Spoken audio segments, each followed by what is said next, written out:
CM కలిస్తే ఒక నిమిషం పర్మిషన్ కూడా ఇవ్వలేదు. ఇవ్వకపోవడం వల్లనే మేము ఈ రోజు ఇక్కడికి వచ్చి మా బోర్డును తెలుసుకున్న మా బాధ చెప్పాలి. సీఎం రేవంత్ రెడ్డికి ఒక 5 నిమిషాలు మాట్లాడి మా బోర్డును చెప్పాలని ఆధారంతో మేము ఇక్కడికి వస్తే ఈ పోలీసు సిబ్బంది మమ్మల్ని ఇక్కడ చేసి మొత్తం దెబ్బలు లాగినాయి. మాకు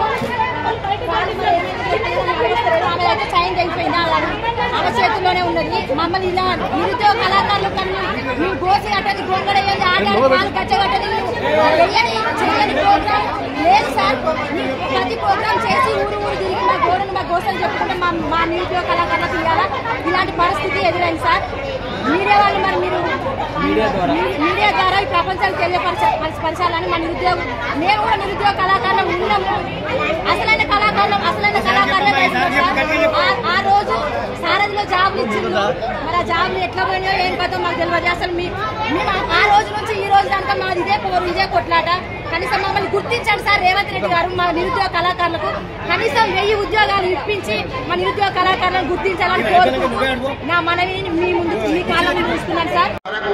ప్రతి ఒక్కరి సమస్యని పరిష్కరించడానికి ఈరోజు రాష్ట్ర ప్రభుత్వం ప్రయత్నం చేస్తున్నది.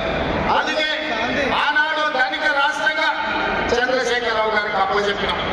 ఈరోజు దివాలా తీసిన రాష్ట్రంగా మా చేతికి అప్పచెప్పింది.